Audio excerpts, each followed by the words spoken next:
Fabulosity Incarnate stands before you, Darren. Show some goddamn respect.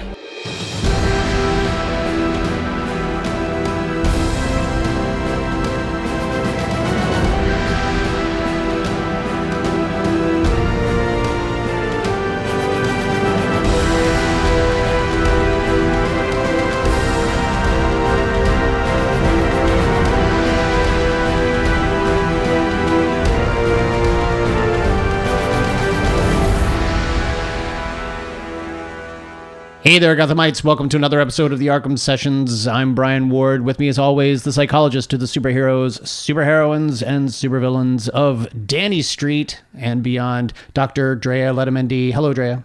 Hi, Brian. How you doing? Doing well as one can do. Fair enough. Locked in my house, but at least I'm locked here with you. So this makes everything better.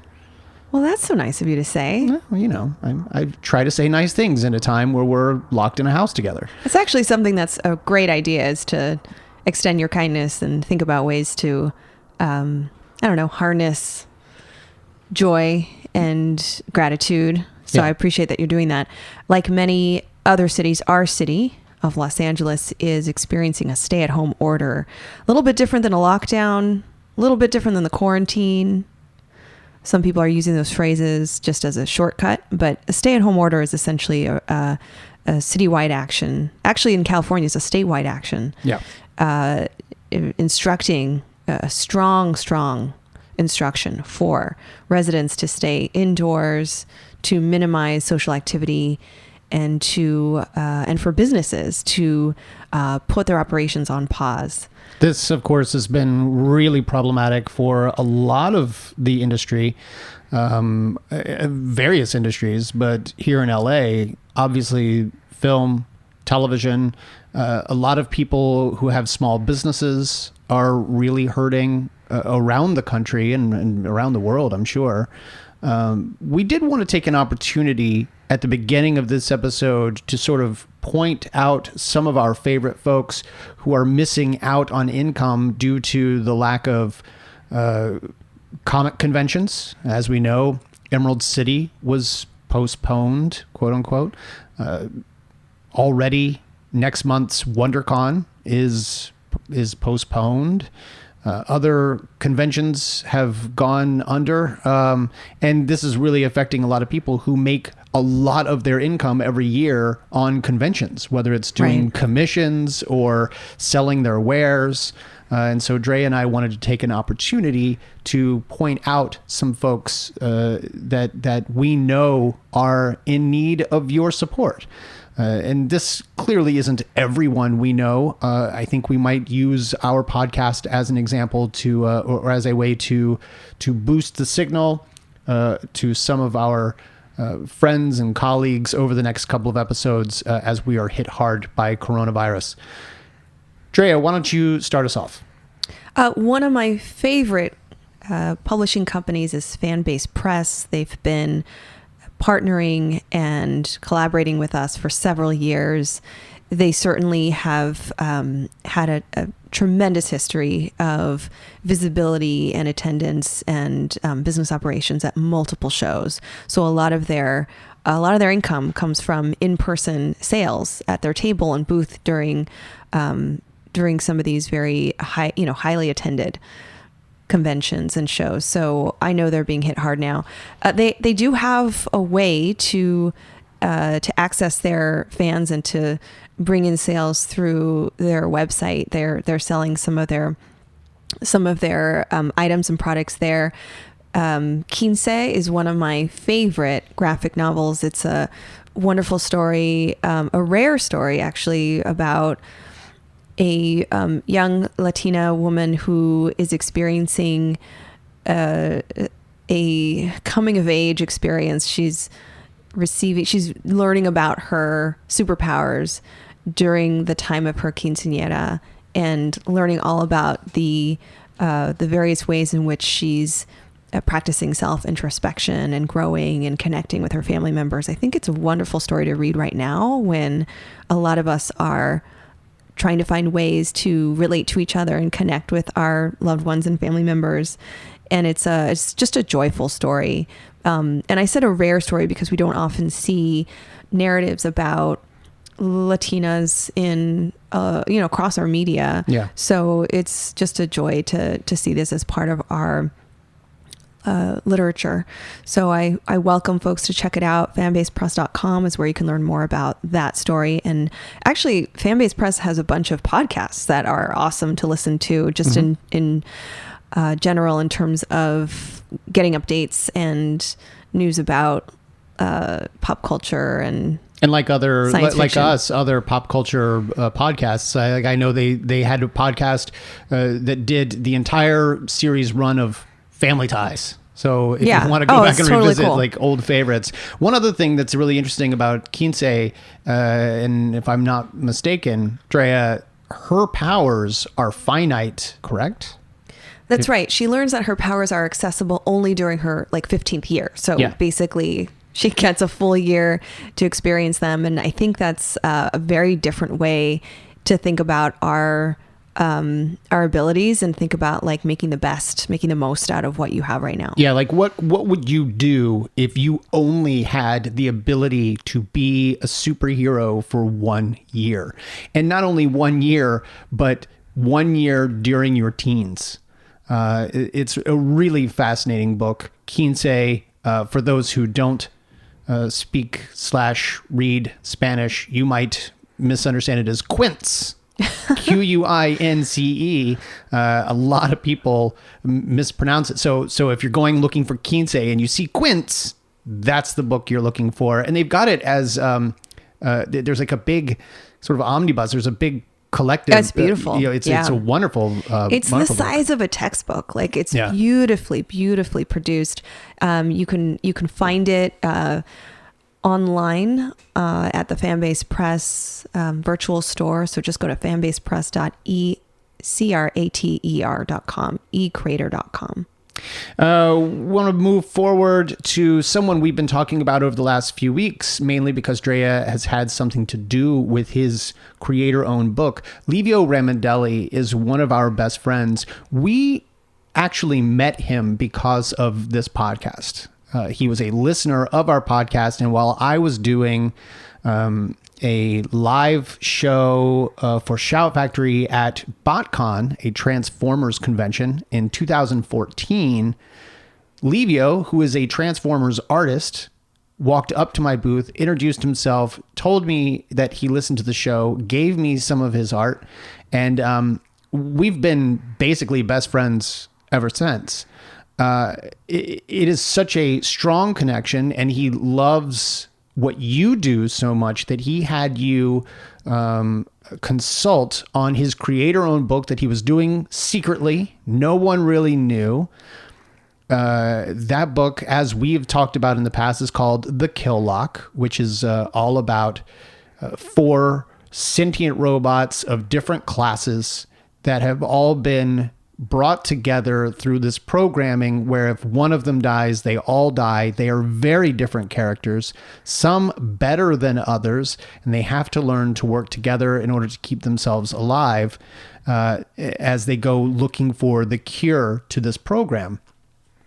Well, you consulted and gave him sort of character analyses. And in fact, in the backs of some of the issues, you can read your character analyses of these characters, which are fantastic. Those are published by IDW Publishing. Now, this is pretty important because this week, Diamond, who is known for basically being, if you're a comic book publisher, most of your product goes through Diamond. They are the ones responsible for sending them out to stores. And so if you're going to your comic book shop and picking up comics, odds are they got their comics from the Diamond warehouses. Diamond announced this week they are no longer taking new books. Word on the street was they were already struggling. And so they are going to be doing most of their distribution digitally. So a lot of these comics, and especially indie comics and new, comic creator-owned material that doesn't get a lot of wide distribution, a lot of those people are in trouble. And IDW is a decent sized company who does Transformers and things like that. So they're certainly not Marvel or DC, so they could use your help. And this book especially is so brilliantly done. I'm doing everything I can to push it.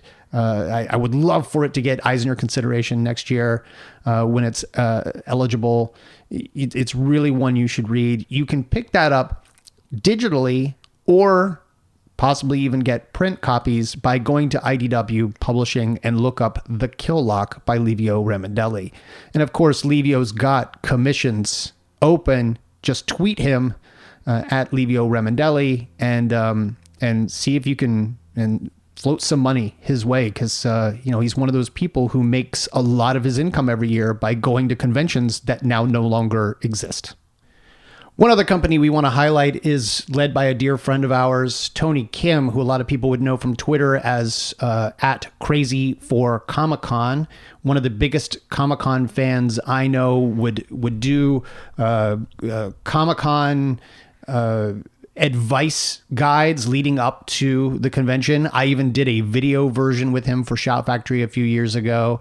And during that time, he told me about a company that he dreamed to start up where he would officially license stuff from DC and Marvel and other companies and would do high-end upscale clothing lines for them. So we're not talking about standard t-shirt designs or anything like that. He would do, in fact, for our wedding, he gave me as a gift a beautiful black Batman peacoat. And if you were simply looking at the peacoat, you would see a black peacoat. But if you really look at the details, you notice the bat symbol done in stitching along the back of the shoulders. And it's just little things like that.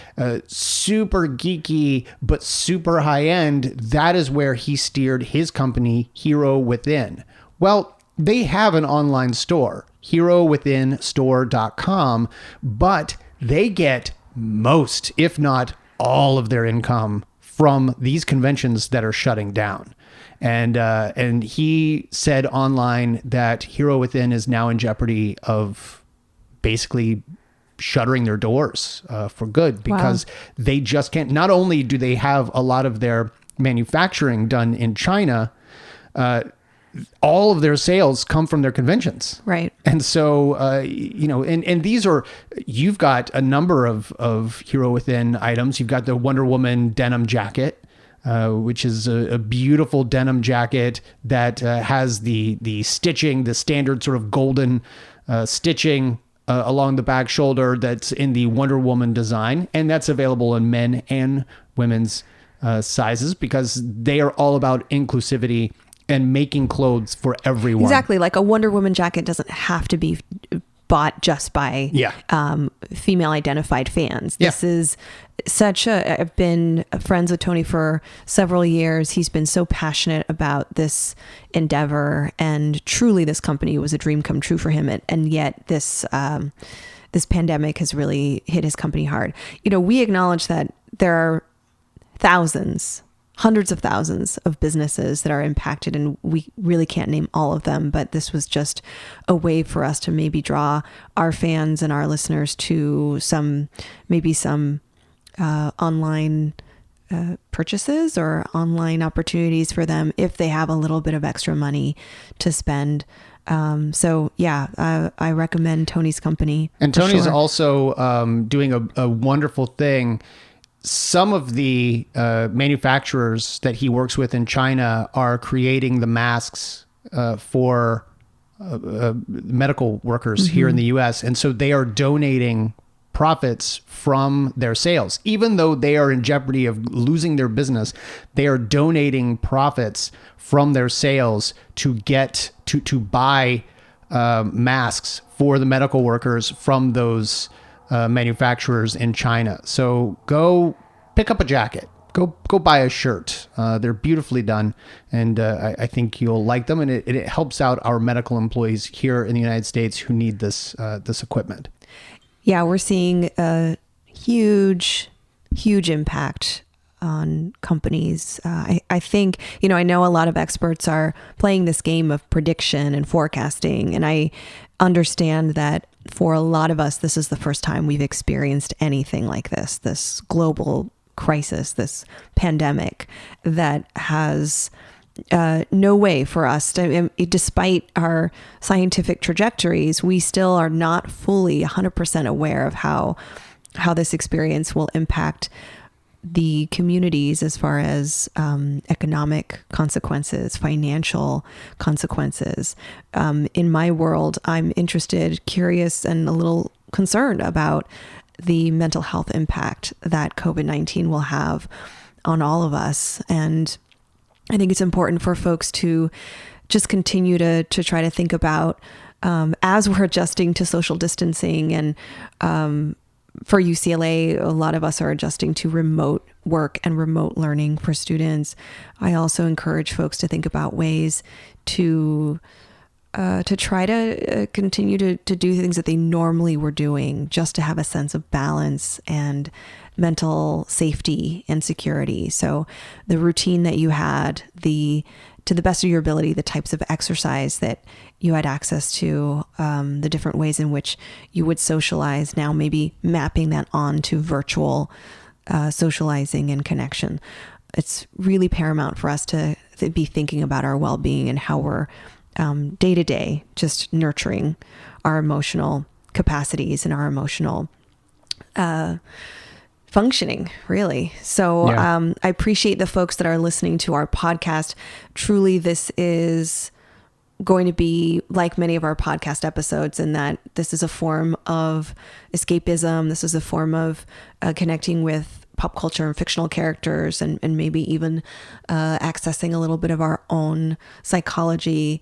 But we understand that people come to our podcast to get away from the realness sometimes. So we won't be focusing on COVID-19 as prominently as, say, news podcasts and other news sources would be. But I wanted to ensure that we acknowledged the severity of the situation, the impact of this, and knowing that a lot of our friends, a lot of our community members, and certainly a lot of folks that are listening are truly impacted by what's going on. Let's start talking about this episode of Doom Patrol, Danny Patrol. Drea, last week you didn't know what Danny Patrol meant. Now you certainly do. We are, of course, referring to Danny the Street, a character created by Grant Morrison for Doom Patrol number 35. This is a sentient street, which is perfect for a show like Doom Patrol. And it has the ability to teleport. So if you don't have a Danny Street in your town today, you might tomorrow. And it basically loves traveling the world and picking up people who don't fit in where they currently are. They find this street, and now suddenly they are at home. They find themselves. And we are introduced to a character by the name of Darren Jones, who also comes from the Doom Patrol comic. It's a little different in this particular incarnation of the character, at least as far as we see in this episode. But the interesting thing, Drea, about Darren in the comics is that he is as abnormal as anyone that he is going after. He heads up the Bureau of Normalcy, and they are literally only going after things that aren't normal. Just like don't fit the conventional society. I mean, there's no subtlety about this group, and actually there's no subtlety about this show, in that they directly address that this is an oppressive group that has, similarity. We saw a Nazi type group before. These are the enforcers. These are people that, as you're saying, seek out, persecute, and to my understanding, actually terminate people that are different than the conventional society or members of what they consider normal. Or tried to study them and bring them into their own nefarious purposes, similar to we see that they have done with Larry Traynor or tried to do right. In this episode. So Danny Street is a perfect place for the members of Doom Patrol because they're all on the fringes of society. Like they all have these very unique characteristics above and beyond having superpowers. All of them are also struggling with what I would consider just integrating the parts of themselves, finding peace and acceptance with who they are, accepting their authentic self, however they define that. And so this Street, this character is introduced at a time that they need it the most. They've had a chance to explore the kinds of people they want to be and the kind of people they don't want to be. And now they're being asked to really confront their identities. Do you want to be authentic and real? What does real look like? And are you ready? This is especially true by the end of this episode. Do the members of the Doom Patrol have a readiness for defending their individual rights to be treated with respect and dignity, to be a part of society?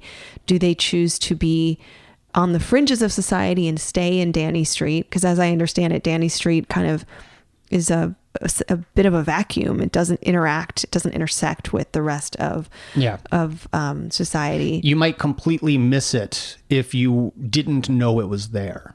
It's an exercise in, and I know we'll go a little bit into the story here, but it is an exercise in how we choose to live our lives.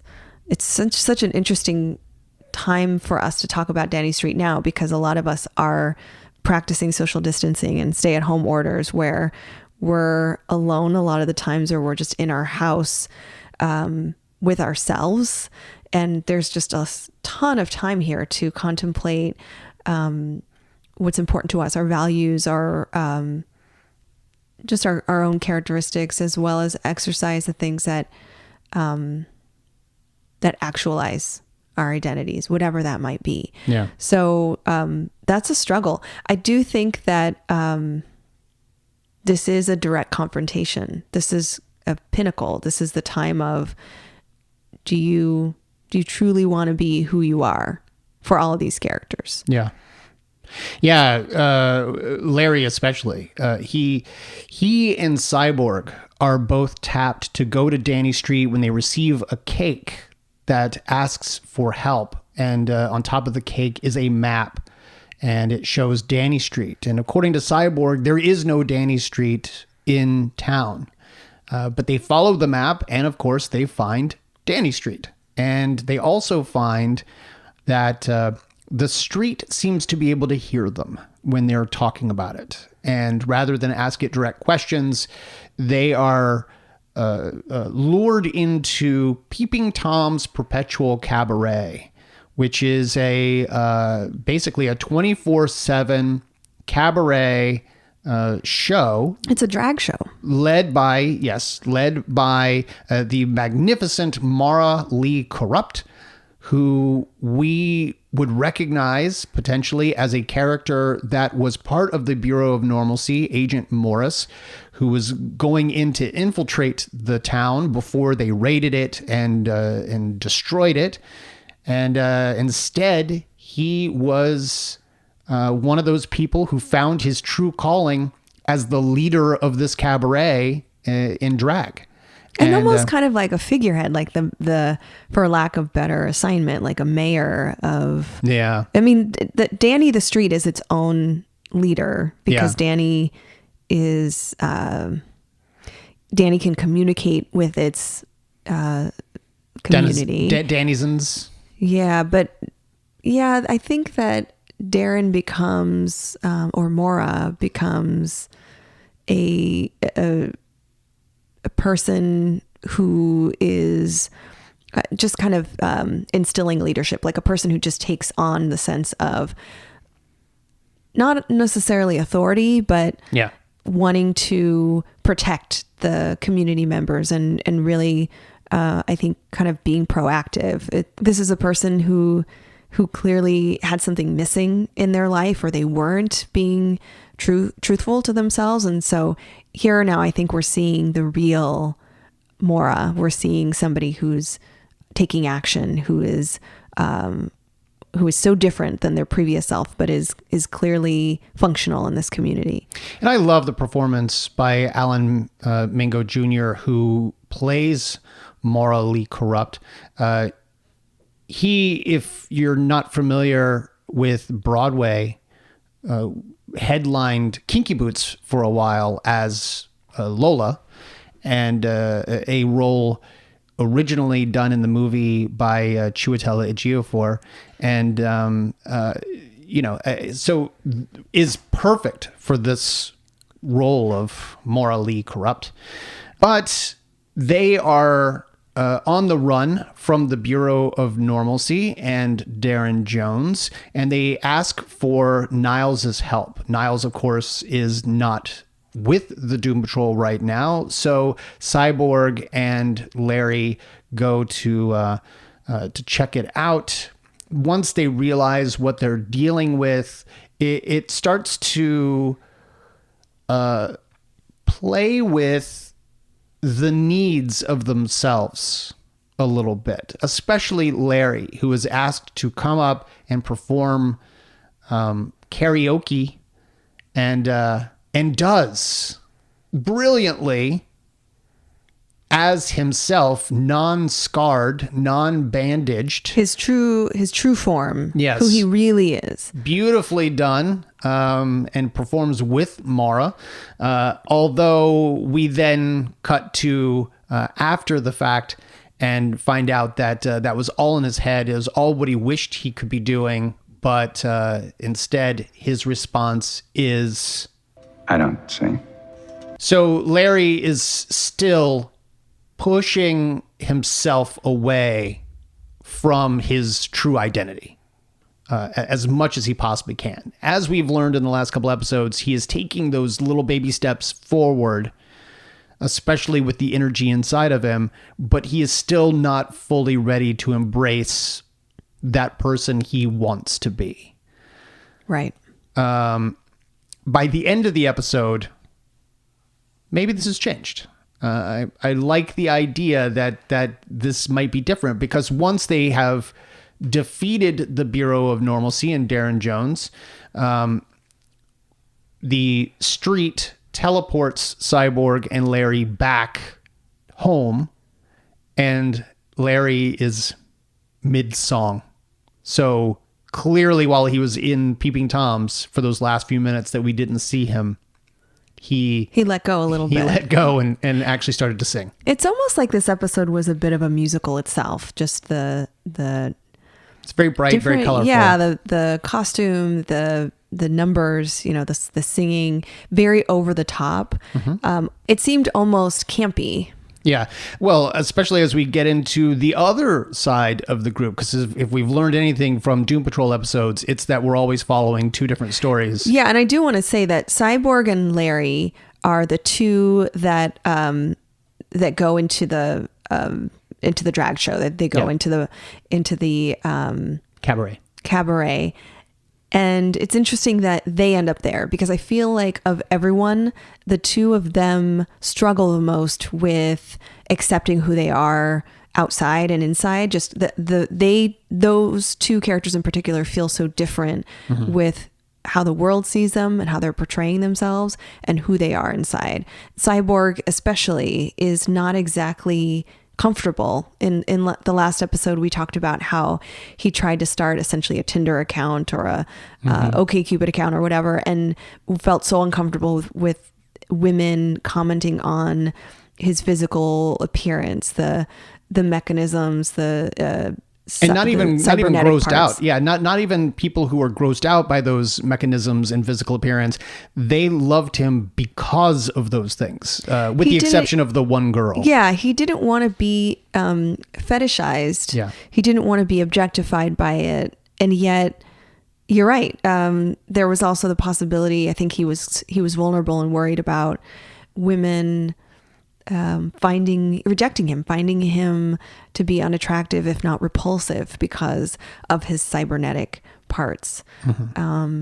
So yeah, I think that the two of them are struggling a lot with how the world perceives them and finding self-acceptance. And this was certainly a way that they were able to explore that. And even, especially for Larry, this is his story. He's found a way to be truly okay with who he is. Yeah. On the other side of the coin, you've got Rita and Robot Man as they are trying to find Jane, who is now taken on the identity of Karen, who basically lives her life inside of a romantic comedy or a sitcom. Like a soap opera almost. Yeah, she is blonde, bubbly, the quintessential stereotype of a sorority girl, and she is lovesick with this one person.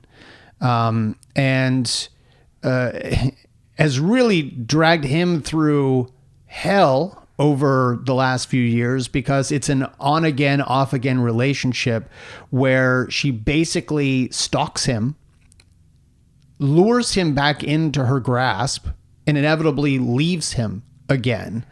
And this has ended up being mentally and physically abusive because of her, Karen. And we learned that she's able to do this because her superpower is to turn on sort of a love, for lack of a word, it's like potion, a spell. charm. She is able to have anyone that she chooses instantly fall in love with her. And kind of go along with her. It's almost like a brainwashing technique. And this alter seems to be the most threatening one. She seems to be, the other alters might be loud and vicious and violent, but she appears to be, despite her cute exterior, appears to be the most insidious, like could truly, by means of brainwashing, could truly be just very volatile. And what's interesting about her, and I don't know if you picked up on this, and it's something I wanted to ask you about. When you described borderline personality disorder in past episodes, I saw this as being very similar to what we were seeing with Karen, where she believed that she had relationships that she didn't have with these other people. Her boyfriend, she believed, loved her 100%. And whenever he'd say, no, we're not doing this again, she would turn on the power. She believes that Rita is her best friend, and she has never used her power against Rita, but clearly they do not have that relationship. And Rita even keeps telling her, I am not your best friend. I am not your friend. I do not agree with what you are doing at all. And so she seems to have developed in her own head these personal connections to characters and relationships that don't exist. And it reminded me very much of that sort of fatal attraction relationship that you described as being textbook borderline. So I wanted to get your take on that. Yeah, I think you're right. And it's not a delusion. I just want to clarify that even though she seems so convinced that these relationships are more connected and intense, I think what you're describing is a part of borderline personality disorder that centers around misunderstandings or desires for people to be closer, or this sense of desperation around relationships. This is a disorder that is really about dysfunction related to relationships. Not so much that there is a disconnection with reality, but that sense of somewhat of neediness, somewhat of vulnerability and dependency on other people. And so the potential and sometimes even the maladaptive ways to connect with others becomes a problem for people. Other people become like really freaked out, if not bothered or put off by somebody who wants to intensify their relationship or get closer with them in a very meshed way. And and this boyfriend, or now fiance potentially in this episode, Right. because she's essentially brainwashed him to believe that they belong together, is you can see he's experiencing this ambivalence, that sometimes he feels that he is in love with her and they should be together, and then he's remembering essentially the trauma he's experienced by her leaving him and abusing him and being just treating him with this irrational approach to their relationship. So Yeah. It's very much an emotional disorder. It's very much a relational disorder.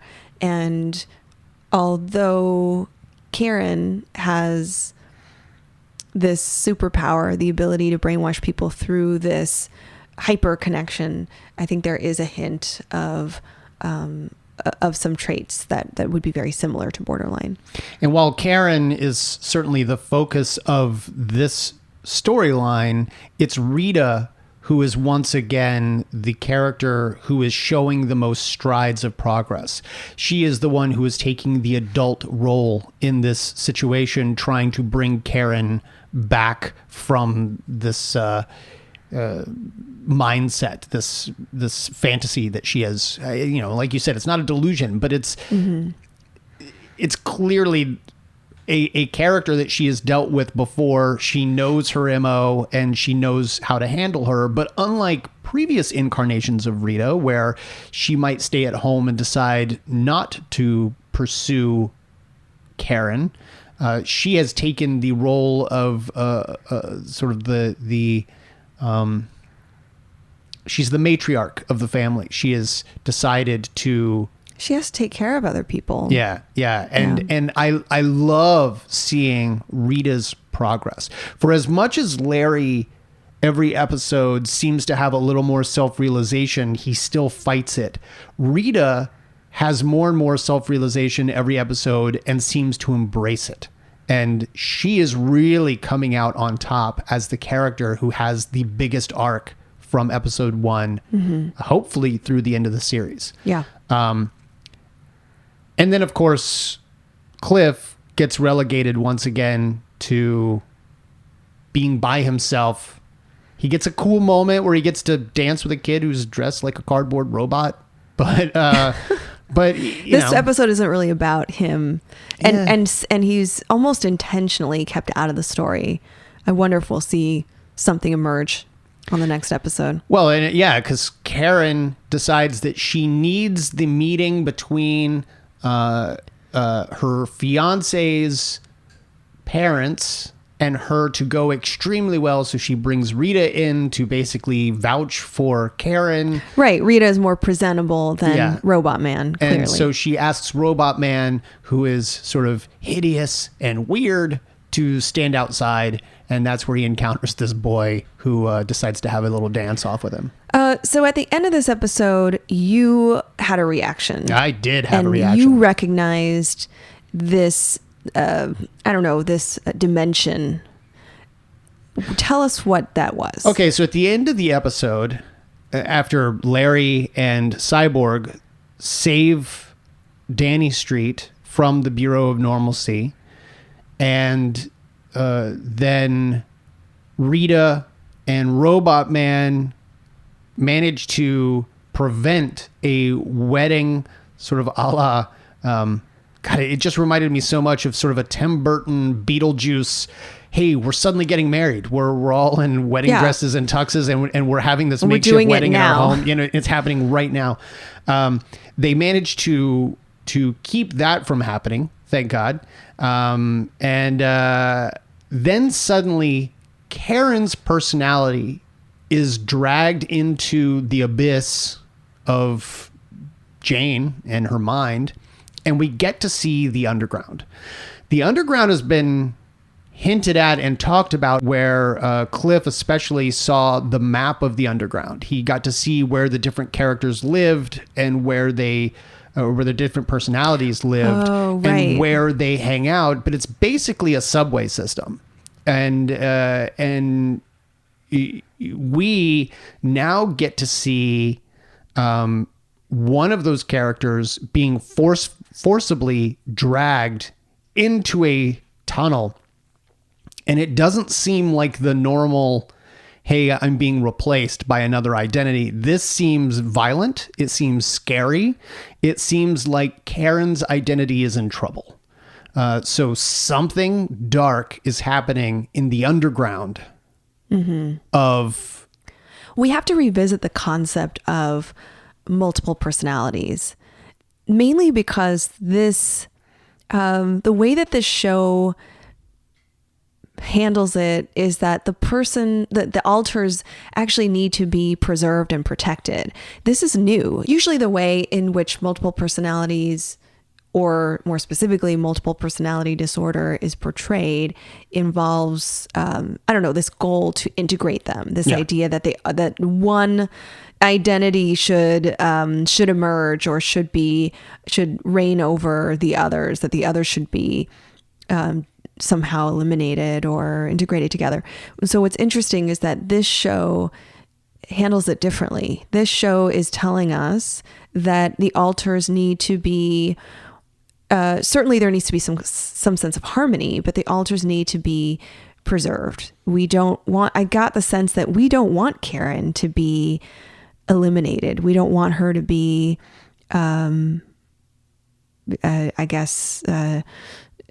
taken out of the overall rotation. I was going to say collective. Like whatever, the collective.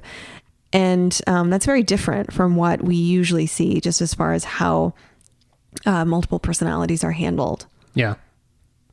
It was a little bit of an Easter egg, but it made me wonder about how meta the show is.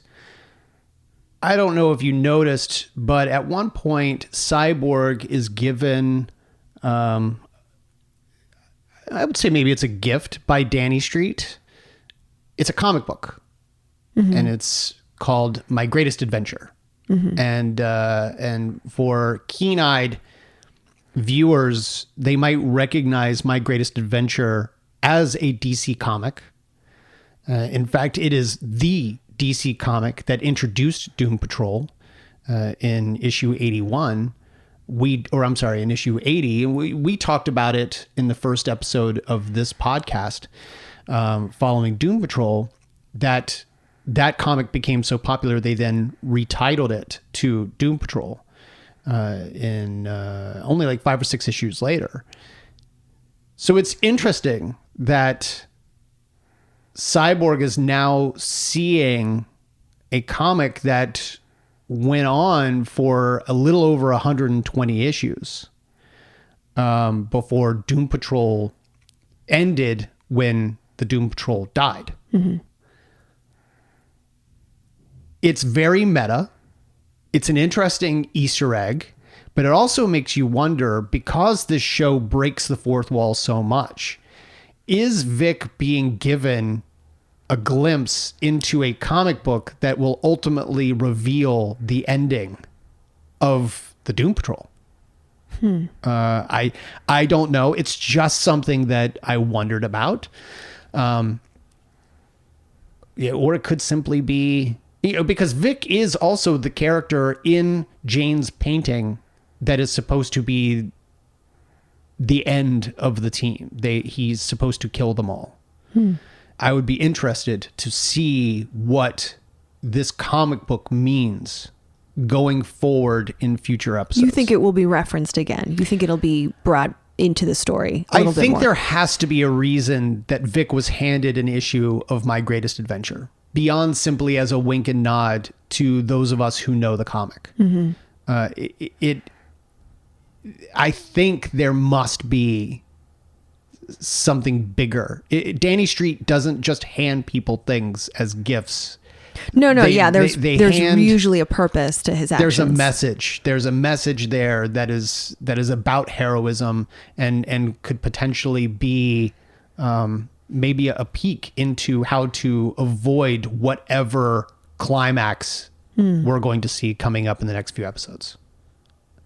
Okay. I'd be interested to see it. Drea, overall, what did you think of this episode and its messages for the viewers? I do think that Danny Street is obviously a metaphor for choice, that this is about our decision making when we feel like we are different than other people. And when I say different, I mean, I'm trying to capture a word that comprises all the myriad of ways in which we might feel separate from others, in which we might feel we have a secret, or we feel we're really not, we might have to hide something or not be our authentic selves. Yeah. So I do think it's a metaphor for that crossing that boundary. Do I could be comfortable and safe and just be with my true self when I'm alone, when I'm just with the couple of people that I trust, or I can break free. I can leave that street. I can leave the safety and comfort of that street and be in the world as me, as myself, as my true identity. It means I'll have to encounter the challenges of doing that, but it also means that I can have the opportunities, the freedoms, all the things that hopefully I can access, and all the ways in which I can be a part of the bigger world, even though the bigger world might reject me in some ways. And I'm not saying that one choice is better than the other, because we notice that some people decide to stay in Danny Street and some people decide to leave. And I think that's just an interesting metaphor. It's an interesting But usually dynamic. when they leave, it's not necessarily by choice. Yeah. For instance, Morris was going to leave, but he was doing it for the good of Danny Street. Morris was going to leave and tell the Bureau that he had destroyed the street, so they stopped looking for it. And then didn't need to do that when it was all said and done, because they ended up singling out Jones from the rest of his team and, did with him, showed him the lesson. And so Morris didn't have to leave, got to stay back and resume the role of morally corrupt. I thought that was an interesting choice as well, because her call to action was to stay in a position of welcoming people into that community, though it's limited and confined, though it's away from the rest of society. Maybe this is a place where, if they need it, people can find refuge, people can find acceptance and tolerance. Yeah. And we do need to have that, especially at the initial stages of coming out, of being more open with ourselves than, depending on people's situations. So I think that was the message I gained from Morris staying there. Yeah. What's also interesting is the street itself has a personality of its own. If you remember the very first time we saw the street, it was a fair. There were Ferris wheels. There were lots of lights. It was a place of joy when it was in a field. And then when they escaped capture from the Bureau, it became this derelict town that really, it's like they had to go more into hiding. And they said that when Cyborg asked, why aren't there anybody on the streets? And it says, we're in hiding. And so we're keeping a low profile, is what it responded. And so the street itself is making it, it is putting its own facade, its own mask over its true identity. You get the picture that it wanted to be the fair, but instead it's being quiet. It's like the street itself undergoes some transformation as far as its own level of safety and own level of visibility. Yeah. So not unlike what the lessons that it's trying to teach Larry and trying to teach Cyborg, it is also having to put on the same masks that they are. Oh, that's interesting. And hide from society and keep itself under wraps. it is interesting. I would like to see if we see Danny Street reemerge in the show, because what a lot of people don't necessarily know, especially if they only know the show, Danny Street doesn't have to be a street. Danny has taken on a number of different personas. The street is only one of them. So it'd be interesting to see if Danny ends up coming back in the end to help the team against Mr. Nobody, especially since Danny was very hesitant to help them when they mentioned Mr. Nobody's name. When clearly Danny has a history with Mr. Nobody, or at least knows enough about him to not get involved, because it would put the rest of the citizens in jeopardy, the denizens in jeopardy. Well, that was this episode. I loved it. And I'm really looking forward to the next episode, which appears to be all about Jane and the underground. So that could be really, really interesting and dark. Until then, Drea, why don't you tell the folks where they can find you online? You can find me online on Twitter at Arkham Asylum Doc, and on Instagram, Arkham Asylum Doc, and my website, drdreapsychology.com.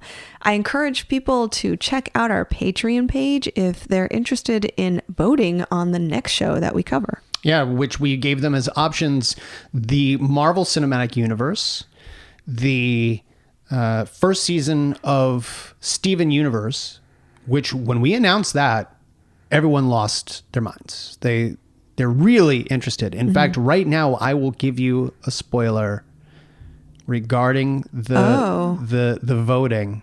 Well, because Marvel was up. We are one vote difference between Marvel Cinematic Universe and Steven Universe. Wow. And the third option is HBO's Watchmen. So it seems like we may go back to an animated show. We could go back to an animated show. Only you listeners get to decide. Come join Patreon, and for a measly $3, you can put your vote in and decide what we cover going forward. Speaking of Patreon, thank you very much for bringing that up. We have one patron who raised their tier from the Loyal Gothamite tier at $1 all the way up to the Batman Beyond podcast tier. Samir Bakhta, that earns you a shout out on this week's podcast. So thank you very much for being a patron. You can find me on Twitter. I am at bward028. You can find me on Instagram at b_ward028. You can follow us both at Arkham Sessions on Twitter and at the Arkham Sessions on Instagram. Until next time, I'm Brian Ward.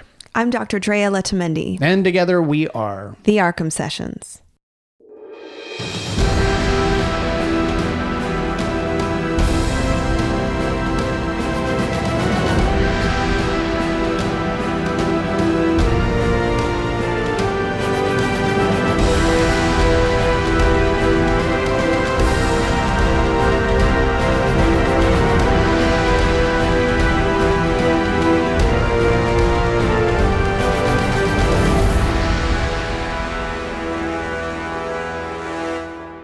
Keep it real, kid.